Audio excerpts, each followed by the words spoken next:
ध्यान दो इधर पूरा। एक बड़ा टॉपिक, बड़ा क्वेश्चन तुम्हारे सामने आ रहा है। यह है refraction and reflection of light using Huygens principle. किस तरह से हाइजेंस प्रिंसिपल की मदद से हमने लॉज ऑफ रिफ्लेक्शन और लॉज ऑफ रिफ्रैक्शन को प्रूव किया। लॉज ऑफ रिफ्लेक्शन में सबसे प्राइमरीली, बाद में बात कर लेना, लॉज ऑफ रिफ्लेक्शन में सबसे प्राइमरी कॉन्सेप्ट ये होता है, रिफ्लेक्शन की बात कर रहा हूं, कि angle of incidence is equals to angle of reflection. और लॉज ऑफ रिफ्रैक्शन में सबसे प्राइमरीली होता है Snell's law, sine I upon sine R is equals to, है ना, म्यू करके हमारा फॉर्मूला होता है, तुमने 10th स्टैंडर्ड में पढ़ा होगा। तो ये हमारा प्राइमरी होता है। तो यही बातों को हमें प्रूव करना है यूजिंग आपका हाइजेंस प्रिंसिपल। तो पहला मैं फोकस करने वाला हूं आपके रिफ्लेक्शन पे। इसके डायग्राम में जो ड्रॉ कर रहा हूं उसके तरीके को गौर से देखना, और कल आप सभी को चॉक और पेंसिल लेके आना है, क्योंकि कल मैं सभी से एक बार देखना चाहता हूं कि आपको जम रहा है कि नहीं जम रहा है। सभी को लाना है, क्योंकि गारंटीड तुम अगर देख के भी बनाने की कोशिश करोगे तो तुम गलती करोगे। इसीलिए उसको पूरा फोकस इधर, पूरा फोकस इधर, इधर उधर बातें बातें ये सब इधर उधर है ना, और तो कैसे जरूरत नहीं करने की। इधर ध्यान दो, हम लॉज ऑफ रिफ्लेक्शन को स्टडी कर रहे हैं। सबसे पहले मैं एक रिफ्लेक्टिंग सरफेस इमेजिन करूंगा। XY नाम का मेरे पास एक रिफ्लेक्टिंग सरफेस है। गौर से देखो, यहां पर एक प्लेन वेव फ्रंट इंसिडेंट है, प्लेन वेव फ्रंट। ये बनाते वक्त एक बात ध्यान रखो, ये बनाते वक्त एक बात ध्यान रखो, ये जो प्लेन वेव फ्रंट है इसकी चौड़ाई थोड़ी सी ज्यादा रखो, चौड़ाई थोड़ी सी ज्यादा रखो, एंगल थोड़ा जितना ज्यादा हो सके बड़े से बड़ा बनाओ। पूरा मत लेटा देना, मगर जितना बड़ा कर सकते हो उतना ज्यादा तुम्हारे लिए अच्छा रहेगा। अच्छा ठीक है, आपने देखा कि ठीक है, चलो इसको एंगल को इस तरह बेंड करेंगे। ये प्लेन वेव फ्रंट आ रहा है AB नाम का, ये AB नाम का प्लेन वेव फ्रंट आ रहा है, ये इस तरह से ट्रैवल करते हुए आ रहा है। और ये वेव फ्रंट जब यहाँ तक पहुँच गया, ये वेव फ्रंट ट्रैवल करते करते यहाँ तक पहुँच गया। गौर से देखो बेटा, और ये देखना, ये मेरे से अक्सर ये होता है कि ये रेज मैं पैरेलल नहीं बना पाता हूँ। तुमको ये रेज को एकदम पैरेलल बनाना है ना। जैसे आपने नोटिस किया हुआ, शायद नीचे की तरफ थोड़ा सा कम है, ऊपर की तरफ थोड़ा ज़्यादा चौड़ा है। तो तुमको ये पूरा प्लेन वेव फ्रंट ऐसा बताना है। आप इमेजिन करो थोड़ी देर के लिए कि एक प्लेन वेव फ्रंट है सारा, आ रहा, और अब ये यहां पर मिरर पे यानी कि रिफ्लेक्टिंग सरफेस पे टकराता है। अब देखो, ये है wave front, plane wave front है ना। अब इसका वेव फ्रंट का सबसे पहले कौन सा वाला पॉइंट आया रिफ्लेक्टिंग सरफेस पे टकराया? A। बाद में कौन टकराया? आखिरी में सबसे कौन टकराएगा? B टकराएगा मिरर से। XY क्या है? रिफ्लेक्टिंग सरफेस है ना, या मिरर है। तो सबसे पहले कौन टकराया? A, और सबसे लास्ट में कौन टकराएगा? B। एक एक करते करते करते करते बाजू वाले पॉइंट्स टकराएंगे, और सबसे आखिरी में कौन टकराएगा? B। तो जब तक B यहां से यहां तक मिरर तक नहीं पहुंचता तब तक A चुपचाप बैठा रहेगा क्या? तो आ जा, अपन साथ में निकलेंगे, ऐसा रहता क्या? नहीं, ये तो आगे बढ़ जाएगा ना। मगर कैसे आगे बढ़ेगा? ये तो अपने आप को मान के चलेगा सेकेंडरी सोर्स ऑफ लाइट। ये अपने आप को क्या मान के चलेगा? Secondary source of light. और क्या जनरेट करेगा? Secondary wave front. ये क्या जनरेट करेगा? Secondary wave front. अब गौर से देखना, बहुत गौर से देखना। अब आपको करना क्या है? ये पॉइंट C, मैं सबसे पहले चॉप की मदद से ये डिस्टेंस को नापूंगा, और फिर A पे रखूंगा। देख लो, ये जो मेरी उंगली है ये चॉप का पॉइंट है, ये पेंसिल रहेगी आपकी। सबसे पहले आप क्या करेंगे? इस डिस्टेंस को ऐसा नापेंगे, फिर पॉइंट को रखेंगे A पर, और फिर यहां से एक ऐसा सेमी सर्कल ड्रॉ करेंगे आप, है ना। यहां से क्या बनाएंगे? Semi circle. यहां से एक बनाएंगे सेमी सर्कल। ये सेमी सर्कल है क्या? तो ये सेकेंडरी वेव फ्रंट है। बोले ये ऐसा क्यों? देखो, हमने क्या कहा कि जब तक ये वाला पॉइंट वेव फ्रंट का यहां से यहां पहुंचेगा तो जब तक ये यहां से यहां पहुंचेगा ये तब तक अपने आप को क्या मान के चलेगा, सेकेंडरी सोर्स ऑफ लाइट, और क्या इमिट करेगा, सेकेंडरी वेवफ्रंट। तो ये सेकेंडरी वेवफ्रंट है। तुमको नहीं लगता कि इसका डिस्टेंस और सेकेंडरी वेवफ्रंट का डिस्टेंस सेम होना चाहिए, क्योंकि दोनों सेम मीडियम में ट्रैवल कर रहे हैं। इसीलिए चॉब से मैंने वही डिस्टेंस लेकर क्या करा, सेकेंडरी वेवफ्रंट बनाया। ओके, समझा ये? अब देखो गौर से करना क्या है। फिर सी पॉइंट से मैं डी पॉइंट, ये जो आपका जो ये कर्व है उस पर एक टेंजेंट बनाऊंगा। ऐसा क्या बनाऊंगा, टेंजेंट। क्या बनाया मैंने, टेंजेंट। और ये जो है डी पॉइंट, मैंने इसका नाम दिया। ए से डी को टच करता हुआ एक लाइन जाएगा। अरे वाह रे वाह, लाइन जो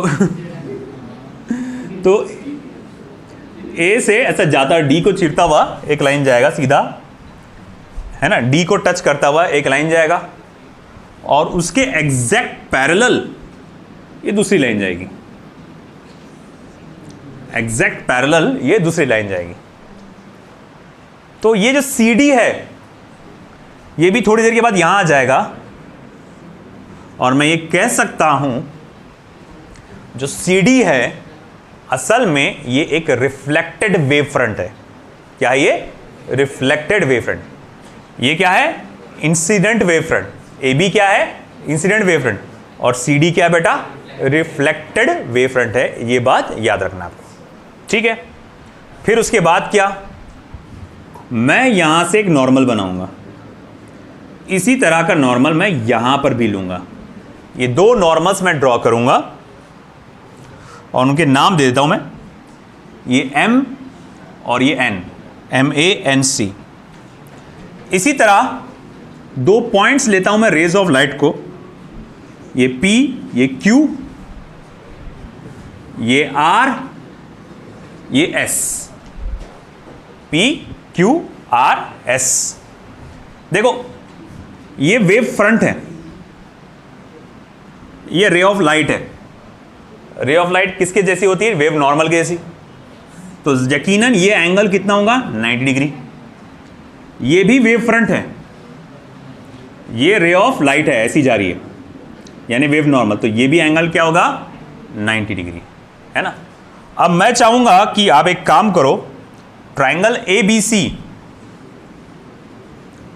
ABC और ट्राइंगल ADC, इसको गौर से देखो। ABC, ADC, तुमको नहीं लगता एंगल ABC और एंगल ADC ये कितना होगा, 90 डिग्री होगा। और ये दोनों के दोनों एंगल कैसे हैं, सेम है। तुमको नहीं लगता ये BC और AD की वैल्यू भी सेम होगी? अरे बोले ये कहां से हो गई सेम, हाइपोटेन्यूस शेप ऐसा नहीं रे भैया। BC और CD शेप कौन है बता सकता मुझे? BC और AD की वैल्यू सेम कैसे हुई?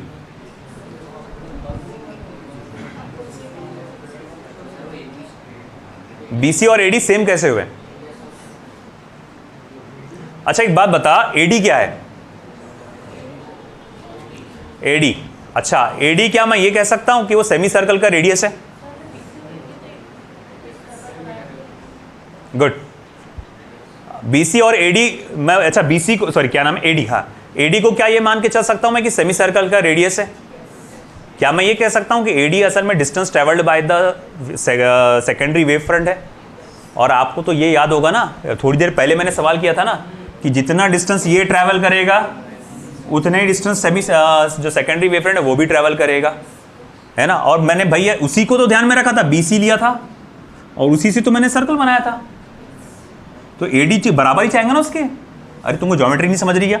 ये इसको ऐसा रखा मैंने चॉप को और उसको ऐसा बनाया ना मैंने, तो AD और BC तो सेम ही होना चाहिए ना, उसी को तो ध्यान में रखते बनाया मैंने।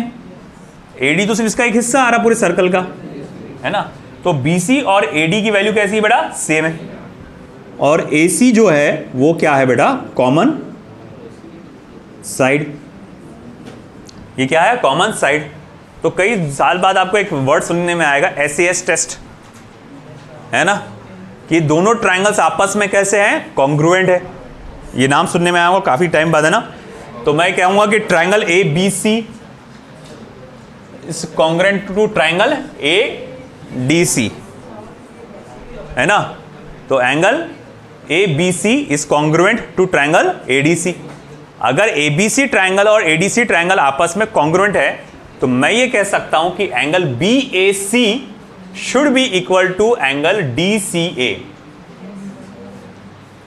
एंगल बी ए सी देख लो अच्छे से, एंगल बी ए सी और डी सी ए, है ना, ये कैसे आना चाहिए, same, B A C D C ए।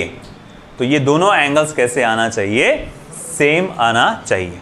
चलो इसको मैं एक इक्वेशन नंबर 1 देके रख देता हूं, साइड में रख देता हूं इक्वेशन नंबर 1 देकर, ठीक है। अब मैं बोलूंगा चलो फोकस करो इधर, ज्योमेट्री इधर ध्यान दो इधर। तुम देखो angle P A M plus angle M A B, angle P A M A B, देखो ये अगर तुम गौर से देखेंगे तो ये एक 90 डिग्री का एंगल बना रहा है। पी ए बी जो है पूरा 90 है, तो मैं ऐसा लिख सकता हूं P A M plus M A B, ये 90 डिग्री है। तो मैं लिख सकता हूं angle P A M plus angle M A B is equals to 90 degree. और angle M A B plus angle B A C, M A B plus angle B A C, देखो M ए सी पूरा का पूरा जो है 90 degree है। तो angle M A B B A C इसको भी 90 डिग्री बोल सकते हैं।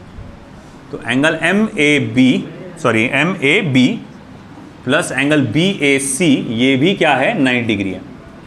दोनों का RHS कैसा है बेटा, सेम है। तो LHS को इक्वेट करो, angle P A M plus angle M A B plus is equal to angle M A B plus angle B A C. अब क्या हुआ, एम ए बी और एम ए बी हुआ cancel, therefore angle P A M is equal to angle B A C. इसे दे दो equation number 2। इसे मैं क्या देता हूं, इक्वेशन नंबर 2। ये समझ में आ गया बेटा आपको, ठीक है। अब देखो आगे, और बी ए सी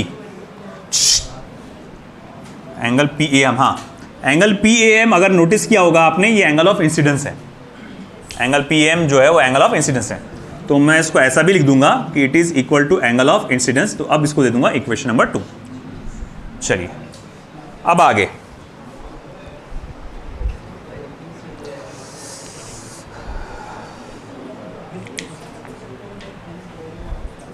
हाँ अब देखो गौर से, angle M A D, angle M A D, M A D plus angle D A C, देख लो अच्छे से, एंगल एम ए डी, अब बी पे नहीं जाने का है, angle M A D mad और एंगल डी ए सी, ये भी 90 डिग्री होते। M A D plus angle D A C it is equals to 90 degree. और अगर मैं चाहूं तो ऐसा भी लिख सकता हूं, angle D A C plus angle D C A, this is also equal to 90 degree.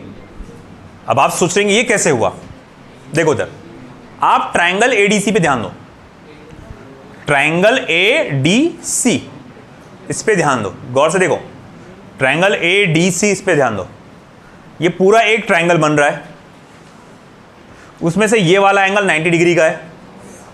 तो मैं यहां ऐसा लिख सकता हूं कि angle D A C plus angle 90 degree plus angle D C A is equals to 180 degree लिख सकता हूं, आया ना, है ना। एंगल ए सबसे पहले कौन सा लिया, D A C, D A C plus angle A D C जो कि 90 डिग्री का है plus angle D C A, ये कुल मिला के कितने का हो जाएगा, 180 degree, because sum of all the angles in a triangle is 180 degree. इसको उधर लेके जा, 180 में से 90 चले जाएगा, बचेगा क्या फिर, angle D A C plus angle D C A is equals to 90 degree हो जाएगा। ये क्या हो जाएगा, 90 डिग्री। आया समझ में। तो इस तरह से वो एंगल DAC और एंगल DCA 90 डिग्री हुआ। मैं बोलूंगा फिर से, अरे दोनों का RHS कैसा है, सेम है, तो LHS भी क्या होना चाहिए, सेम। तो मैं लिखूंगा angle MAD plus angle DAC is equals to angle DAC plus angle DCA। अब आगे क्या, DAC क्या हो जाएगा, कैंसल हो जाएगा। फिर मैं बोलूंगा अच्छा ठीक है, angle MAD is equals to angle DCA। Okay चलो ठीक है। अब ऐसा है, एंगल MAD, देखो MA क्या है, नॉर्मल है, AD क्या है, तो बोले रिफ्लेक्टेड रे है। MA क्या है, नॉर्मल है, AD क्या है, रिफ्लेक्टेड रे। नॉर्मल और रिफ्लेक्टेड रे के बीच का जो एंगल होता है उसको क्या कहते हैं अपन, एंगल ऑफ रिफ्लेक्शन। मतलब एंगल MAD क्या है, एंगल ऑफ रिफ्लेक्शन है, और एंगल DCA एंगल MAD की कैसे है, बराबर है। तो मैं कह सकता हूं कि भैया ये इक्वल्स टू एंगल R रहेगा, इक्वेशन नंबर 3। अब ऐसा है, मैं कहूंगा अब देखो इक्वेशन नंबर 1, 2 और 3 को एक साथ देखो, 1, 2 एंड 3 को एक साथ देखो, गौर से देखो बेटा। हमने कहा कि एंगल MAD एंगल R के बराबर है, रिफ्लेक्शन के बराबर, इसीलिए DCA को एंगल R के बराबर लिख दिया मैंने।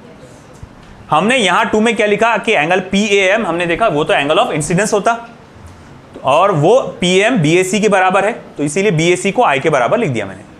मगर मैं ऊपर थोड़ा जाऊंगा इक्वेशन नंबर 1 में, मैं देखूंगा अरे भाई ये दोनों एंगल तो सेम है, वैल्यू में दोनों कैसे आएंगे, सेम, इक्वल आएंगे। अगर BAC DCA इक्वल है तो भैया BAC को तो आप क्या बोल कहा भाई, BAC को क्या बोल सकते हैं आप, एंगल I, और DCA को क्या बोल सकते हैं आप, एंगल R। इसका मतलब क्या हुआ कि भैया angle I is equals to angle R, यानी angle of incidence is equals to angle of reflection. तो यहां पर हमें देख सकते हैं लॉज ऑफ रिफ्लेक्शन जो हुआ वो प्रूफ हुआ। इसका पहला पार्ट है ना कि भैया हाँ ये कि angle of incidence is equals to angle of reflection. यहां आप देख सकते हैं कि ये थोड़ा सा लंबा प्रोसीजर जाता है, ज्योमेट्रिकली इसको चीज़ों को याद रखना पड़ता है, कन्फ्यूजन होता है, नो डाउट होता है कन्फ्यूजन, इसको बहुत प्रैक्टिस करना पड़ता है, डायग्राम को भी और इसको भी। ठीक है, लिख लो, मैं तो खुद स्टूडेंट्स को रिकमेंड कर। तो बेटा अभी आपने लॉज ऑफ रिफ्लेक्शन देखा, वैसे ही हम लोग लॉज ऑफ रिफ्रैक्शन को भी प्रूव करेंगे यूजिंग हाइगन्स प्रिंसिपल। तो मैं यहां जा रहा हूं रिफ्रैक्शन वाले पार्ट पर। गौर से देखो बेटा, टाइम कम है मेरे पास, तो थोड़ा इधर फोकस करो, बातों में इन्वॉल्व मत हो जाओ। मेरे पास सबसे पहले एक आएगा इंटरफेसिंग सरफेस। पिछली बार वो रिफ्लेक्टिंग सरफेस था, इस बार वो क्या रहेगा, इंटरफेसिंग सरफेस XY। एक ऐसा सरफेस जो दो अलग अलग मीडियम्स को बांटता है। मान लो ऊपर एयर है, नीचे ग्लास है, ऐसा एक मीडियम है, ठीक है। अब गौर से देखिए बेटा, यहां पर एक प्लेन वेव फ्रंट इस पे मैंने इंसिडेंट किया है। ये एक प्लेन वेव फ्रंट AB इधर ट्रैवल करते हुए आ रहा है, प्लेन वेव फ्रंट AB इधर ट्रैवल करते हुए आ रहा है। इस वेव फ्रंट का सबसे पहले पॉइंट A इस इंटरफेसिंग सरफेस से टकराएगा, और सबसे लास्ट में कौन सा टकराएगा, पॉइंट B। ओके, मैं बोलूंगा देख भाई पॉइंट B यहां से यहां पॉइंट C तक पहुंचने तक क्या ये चुपचाप खामोश बैठा हुआ रहेगा क्या, बेटा तू आगे आ, अब हम साथ में मिलकर आगे बढ़ेंगे, नहीं, वो क्या करेगा, कहीं ना कहीं आगे निकल चुका होगा। अब क्योंकि ये मीडियम ट्रांसपेरेंट है, ये सरफेस कैसा है, ट्रांसपेरेंट है, तो इसका मेजॉरिटी हिस्सा नीचे की तरफ आ जाएगा, अंदर की तरफ। मगर ये पॉइंट A अपने आप को क्या मान के चलेगा, सेकेंडरी सोर्स ऑफ लाइट, और ये सेकेंडरी वेवफ्रंट जनरेट करेगा। हाँ, अब देखो गौर से, पिछली बार आपने क्या करे थे, ये सेम रेडियस का बनाए थे सर्कल। अब क्या करना है, ये नापो, उसको थोड़ा सा कैलकुलेट कर और रेडियस को थोड़ा सा कम कर दो, थोड़ा सा क्या कर दो, कम कर दो। कोई बताएगा मैंने यहां पर कम क्यों किया,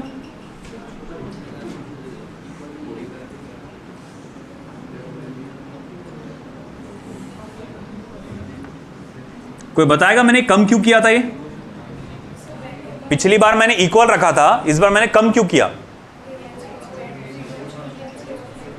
मीडियम चेंज ऑफ बैंड तो बात की बात है, वो अब मैंने डिस्टेंस, रेडियस का डिस्टेंस कम क्यों कर दिया, क्योंकि देखो दूसरा मीडियम क्या है, डेंसर है, तो यहां पर स्पीड ऑफ लाइट क्या हो गई, पहले से कम हो गई होंगी, और अगर स्पीड ऑफ लाइट कम हो गई होंगी तो डिस्टेंस ट्रेवल पहले से कम हुआ होगा, है ना, स्पीड उतने टाइम में डिस्टेंस ट्रैवल कम हुआ होगा, और इसीलिए मैंने वो डिस्टेंस को थोड़ा सा रेडियस को छोटा कर दिया।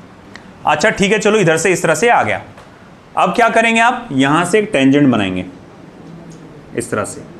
तो आपने क्या किया, इस पे एक टेंजेंट बनाया, ये यहाँ पर इस तरफ जहाँ पर टच हो रहा है उस पॉइंट को नाम दूंगा मैं पॉइंट डी।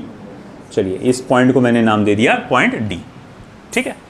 फिर फर्दर क्या, ए से डी की तरफ एक आप ऐसी रे बनाएंगे, ये हो जाएगी आपकी रिफ्रैक्टेड रे, और बिल्कुल इसी को पैरेलल एक और रे बनाई जाएगी।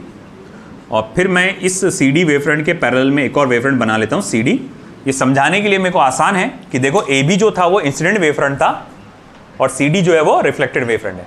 अगेन भाई जो मैंने गलती किया तुमने नहीं करना, मैं हाथ से बना रहा हूँ, तुमको स्केल से बनाना है, ये लाइंस को पैरेलल रखना है, ये प्रॉपर सर्कल बनाना है। इसमें गलतियाँ थोड़ी सी कम होती है क्योंकि इसमें एग्जैक्ट वैल्यू नहीं चाहिए, छोटी वैल्यू चाहिए, ठीक है। अब आगे क्या, तो यहाँ से एक नॉर्मल बना लो, इसका नाम दे दो m, इसको नाम दे दो m डैश। यहाँ से भी एक नॉर्मल बना लो, इसको नाम दे दो n, इसको नाम दे दो n डैश। ओके, ये पॉइंट का नाम दे दो p, इसका नाम दे दो q, इसका नाम दे दो r, और इसका नाम दे दो आप s। देखो ये इंसिडेंट रे, ये नॉर्मल, तो ये एंगल ऑफ इंसिडेंस, ओके, और ये हो जाएगा एंगल ऑफ रिफ्रैक्शन। ये क्या हो जाएगा आपका एंगल ऑफ रिफ्रैक्शन। चलिए ठीक है, अब इसके मैथमेटिक्स पे जाते हैं हम लोग। अब अगर आप नोटिस करेंगे angle P A M plus M A B, ये 90 डिग्री है बिल्कुल पहले की तरह। Angle P A M plus angle M A B, ये 90 डिग्री की वैल्यू है इसकी। Once again angle M A B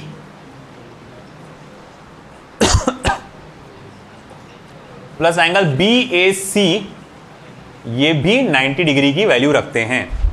P A M M A B, ये क्या है, 90 डिग्री की वैल्यू रखते हैं।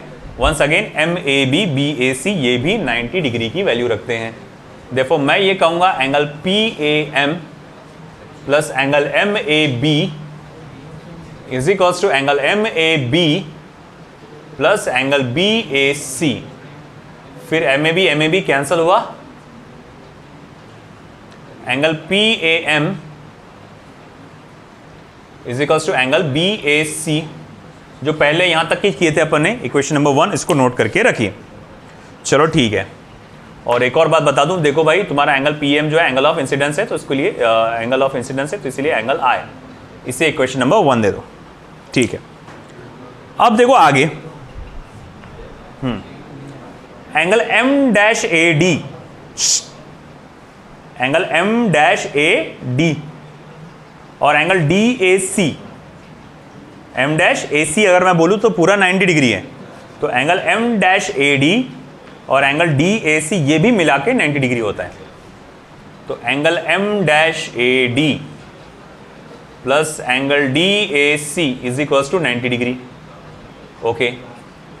और angle D A C plus angle D C A, ये भी 90 डिग्री होगा।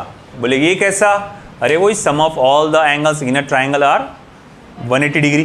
तो D A C plus D C A plus A D C करूंगा मैं, ए डी सी, तो ये असल में 90 डिग्री है आपका, है ना। तो angle A D C plus angle D A C plus angle D C A 90 degree 180 degree आएगा। फिर ये 90 डिग्री वाली वैल्यू को उधर भेजूंगा, तो angle D A C plus D C A आपका 90 डिग्री बन जाएगा। अच्छा ठीक है, तो फिर दोनों को इक्वेट करो, RHS सेम है, तो M dash A D plus angle D A C is equals to angle D A C plus angle D C A, और डी ए सी क्या हो गया, कैंसिल। तो angle M dash A D is equals to angle D C A, okay. मगर angle M dash A D, अरे भैया ये तो एंगल ऑफ रिफ्रैक्शन है, तो मैं बोलूँगा भैया ये तो एंगल ऑफ रिफ्रैक्शन है, ये आ के बराबर है, तो इसीलिए इक्वेशन नंबर 2। चलो भाई मान लिया। अब आगे क्या, यहाँ तक तो समझ में आ गया, अपन ने ज्योमेट्री कर डाले। अब अगर मैं कहूँगा डायग्राम में अपन ने क्या बोले, angle PAM is equal to angle BAC। PAM ये है और BAC ये है। ये BAC वाले को गौर से देखना, BAC angle PM angle of incidence है, तो ये भी एंगल ऑफ इंसिडेंस हुआ। ओके चलो मान लिया। एंगल M-AD और एंगल DCA ये मिला के एंगल ऑफ रिफ्रैक्शन होता है। तो मैं बोलूँगा देखो, सॉरी नॉट मिलाकर, अलग अलग, एंगल M-AD और एंगल DCA दोनों भी एंगल ऑफ रिफ्रैक्शन है, मतलब ये भी क्या है, एंगल ऑफ रिफ्रैक्शन है। ओके चलो ठीक है, मान लिया कि ये एंगल ऑफ रिफ्रैक्शन है। अब आगे क्या, अगर मैं साइन I करता हूं, sine of angle of incidence, sine of angle of incidence, तो साइन थीटा का फॉर्मूला क्या होता है, ऑपोजिट साइड अपॉन हाइपोटेन्यूस। तो जरा इस I का, इसका नहीं, ये वाले I का ऑपोजिट साइड क्या देखो तो BC है ना, ये ट्रायंगल बन रहा ना, एक राइट एंगल ट्रायंगल, इसका ऑपोजिट साइड क्या है, BC है, और इसका हाइपोटेन्यूस क्या है, AC। तो मैं बोलूंगा it is BC upon AC। अच्छा ठीक है, मान लिया। साइन R क्या है, ये है साइन R है, इसका साइन देखो ऑपोजिट साइड अपॉन हाइपोटेन्यूस, यानी कि AD अपॉन AC। अच्छा ठीक है चलो मान लिया। तो मैं बोलूंगा अब इन दोनों को डिवाइड कर डालो, तो साइन I अपॉन जब साइन R मैं करूंगा तो देखो दोनों के नीचे कॉमन में क्या है, AC है, वो क्या हो जाएंगे, कैंसिल, बचेगा क्या, BC अपॉन AD। क्या बचेगा बेटा, BC अपॉन AD। अच्छा चलो मान लिया, ये मेरे पास BC अपॉन AD हुआ। अब ऐसा है कि sine I upon sine R, BC क्या है, तो बोले distance travel by the light in the rare medium. अगर मान लो कि इस वक्त ट्रैवल करते हुए उसकी स्पीड v1 थी और यहां से यहां तक पहुंचने को टाइम t लगा, तो इस डिस्टेंस ट्रैवल को मैं क्या लिख सकता हूं, v1 इंटू टी। इस डिस्टेंस ट्रैवल को क्या लिख सकता हूं, v1 इंटू टी। तो यानी BC की वैल्यू असल में किसके बराबर हो जा रही, v1 इंटू टी। तो मैं यहां BC की जगह v1 इंटू टी लिख सकता हूं। देखो जितने देर में लाइट यहां से यहां पहुंचा, उतनी ही देर में लाइट यहां से यहां पहुंचा, उसने AD डिस्टेंस कवर किया। हाँ बोले भाई, माना कि उसने AD डिस्टेंस कवर किया लाइट ने। मान लो दूसरे डेंसर मीडियम में लाइट की जो स्पीड है वो v2 है। डेंसर मीडियम में लाइट की स्पीड क्या है, v2, क्योंकि ये अलग मीडियम है, ये अलग मीडियम है। तो यहाँ लाइट की स्पीड क्या थी, v1, यहाँ लाइट की स्पीड क्या है, v2। तो मैं बोलूँगा देखो जितने देर में यहाँ से यहाँ पहुँचा उतनी ही देर में टाइम तो सेम है। तो बोले अब डिस्टेंस ट्रैवल कितना हो जाएगा, आप कहेंगे सर वो तो हो जाएगा v2 इंटू टी। तो भाई AD की वैल्यू क्या आएगी फिर, v2 इंटू टी। अब जो t है और ये t है वो क्या हो गया, कैंसिल, बचा क्या है, v1 अपॉन v2। अब आप इसको ऐसा प्रूफ कर सकते हैं कि since v1 upon v2 is equals to mu, therefore mu equals to sine I upon sine R। या इसको ऐसा भी बोल सकते हैं, since sine I upon sine R is equals to mu, therefore mu is equals to v1 upon v2। जैसे कि मिसाल के तौर पे उसने कह दिया, prove that sine I upon sine R is equals to refractive index of the refracting medium. तो यहां तक आओ, बोलो since v1 upon v2 is equals to mu, therefore mu is equals to sine I upon sine R। अगर उसने बोला prove that v1 upon v2 is equals to mu, तो यहां तक आओ, बोलो since sine I upon sine R is equals to mu, therefore v1 upon v2 is equals to mu. समझ में आया? अगर थ्योरेटिकल बोला कि भाई prove that, prove the Snell's law, तो फिर वो ये वाला पार्ट सुनना आपने, पहला वाला। आया समझ में आपको? तो देखो ये दो इंपॉर्टेंट एस्पेक्ट्स, डायग्राम की प्रैक्टिस करो, ये थ्योरी की प्रैक्टिस करो। आज जो आपने पूरा स्टडी किया वेव ऑप्टिक्स में से 99.99% स्टेट बोर्ड में कुछ ना कुछ पूछेगा इसे। हाँ, तो जो टारगेट